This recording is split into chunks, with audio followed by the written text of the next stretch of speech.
In a bold move going against most of the economists, his own Republican leaders, Trump has now officially done it. The US Customs and Border Protection has issued a draft notice on implementation of additional duties on products imported from India. It says that Indian goods will face 50% tariffs as per Trump's executive order signed on August 6, 2025, titled Addressing Threats to the US by the Government of Russian Federation. These duties will come to effect from August 27 from 12:01 AM EDT.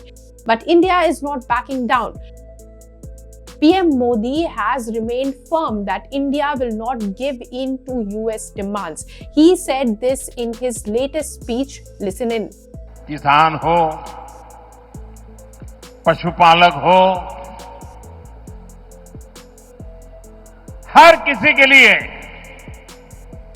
मैं आपको बार बार वादा करता हूं, मोदी के लिए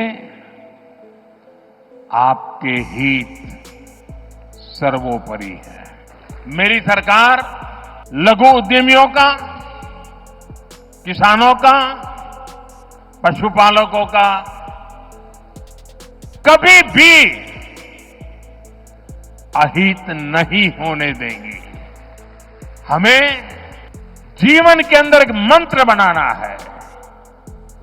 हम जो भी खरीदेंगे वो मेड इन इंडिया होगा। The Indian ambassador to Moscow made it clear that India will buy oil from wherever it wants to protect its national interests and wherever it gets the best deal from.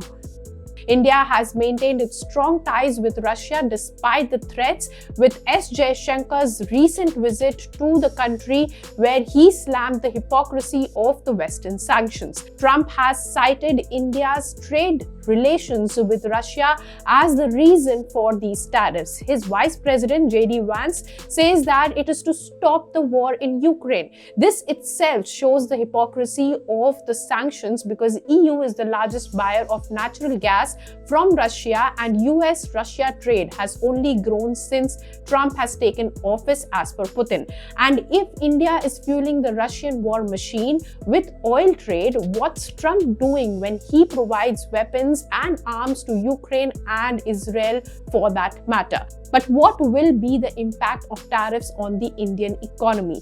As per a GTRI report, India's exports to the US could be slashed to $49 billion in FY26 from last year's $86.5 billion.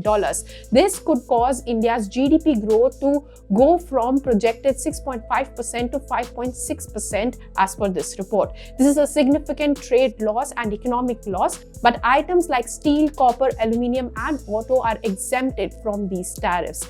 The worst hit sectors would be textile and apparel, diamonds and jewelry, shrimp and auto components. Despite all of this, the GTRI report also highlights India's resilience. It says that global trade momentum of India stays positive, with total goods and services exports projected to rise to $839.9 billion in FY26, supported by 10% jump in services exports and 5% growth in non-US goods exports. Report notes that exports only form 20% of India's GDP, so it is less vulnerable to external shocks compared to other Asian countries. So how is India trying to save the economy from these shocks? India plans to ease GST rates by removing 12 and 28% slabs to boost domestic consumption as a relief for MSMEs. But more is required to be done. GTRI report recommends reviving the interest equalization scheme with annual outlay of 15,000 crore rupees to make export credit more affordable to MSMEs and special credit lines and wage support to severely impacted sectors to be given. Second, to reduce dependence on US and to tap new markets and focus on high-value products like sustainable seafood and designer jewelry. CRISIL suggests that India can increase exports to other nations as well as leverage benefits of FTA with the UK and a potential deal with the EU. India has already started diversifying pharma exports to Australia and is now eyeing new markets in the global south, in Southeast Asia and Europe and more. But these tariffs are not just an economic blow to India. They are reshaping global alliances. What Trump is fueling is the growing strength of BRICS with all his tariffs. India and China are now working on stabilizing their relations. Russia supports India, says that it will buy more goods from India if US does not want to buy them, and wants more Indian workers in Russia due to labor shortage as Trump cracks down on immigrants. Brazil is also hit with high tariffs. Lula says that he will talk to Modi and Putin but not to Trump. The alliance, which Trump calls a threat to US dollar, is ironically only strengthening with his own policies. And now all eyes are on the SCO summit. While reports suggest that Putin will be visiting India by the end of 2025, PM Modi is to set foot in China for the SCO summit after 7 long years this week, meaning India, China and Russia, all three will be present under the same roof. And this trinity is strong economically. The three command a $53.9 trillion GDP in PPP terms, a third of world's economic output, $5.09 trillion in merchandise exports, 3.1 billion people, $4.7 trillion in forex reserves, the largest consumer market in human history, and a combined military spend of $549 billion. That's 20.2% of global defense budgets, not to mention the 35% global energy consumption.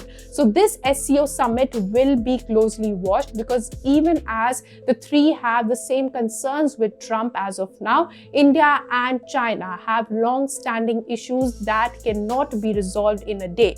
So it will be seen this week. Will this be a marriage of convenience against Trump tariffs, or the start of long-term global realignment? What do you think? Let us know in the comments, and like, share and subscribe to ET Now for more such news and views.